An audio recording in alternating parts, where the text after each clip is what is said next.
বিগত 15.5 বছর ছাত্রদল, যুবদল, স্বেচ্ছাসেবক দল, বিএনপির নেতাকর্মীরা আপনাদের আগলে রেখেছিল।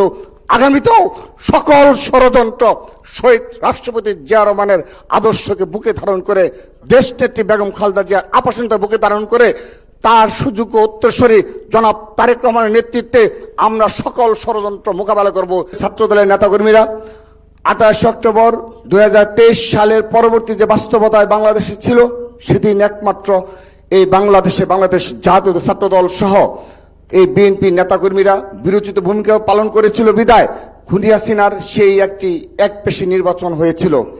পরবর্তীতে জুলাই আগস্ট তার 6 মাস পরেই 23 সালের 28 অক্টোবর 7 জানুয়ারি পর্যন্ত আন্দোলন এবং তার 2024 সালের সেই জুলাই আগস্ট গণঅভ্যুত্থানে যে সকল ছাত্র দলের অসংখ্য নেতা কর্মী যারা রক্ত দিয়েছে, সেই রক্তের উপর দাঁড়িয়েই এই বিএনপি সরকার প্রতিষ্ঠিত হয়েছে।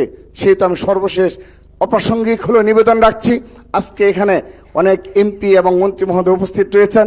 আপনারা এই দিনগুলোর কথা কখনো ভুলে যাবেন না। যারা ছাত্র দলের, যুবদল, স্বেচ্ছাসেবক দল, বিএনপি নির্যাতিত নেতাকর্মী রয়েছে, যারা বিগত 15.5 বছর শহীদ রাষ্ট্রপতি জিয়া রহমানের আদর্শকে বুকে ধারণ করে আপনাদের আগলে রেখেছিল, দেশনেত্রী বেগম খালেদা জিয়ার আপসীন রাজনীতিকে বুকে ধারণ করে আপনাদের আগলে রেখেছিল, আগামীতেও তারা যেন আপনাদের আগলে রাখে। কোনো আত্মীয় স্বজনকে প্রশ্রয় দেবেন না। আবারও বলে যাচ্ছি, কোনো আত্মীয় স্বজনকে আপনারা প্রশ্রয় দেবেন না। বিগত 15.5 বছর ছাত্রদল, যুবদল, স্বেচ্ছাসেবক দল, বিএনপির নেতাকর্মীরা আপনাদের আগলে রেখেছিল।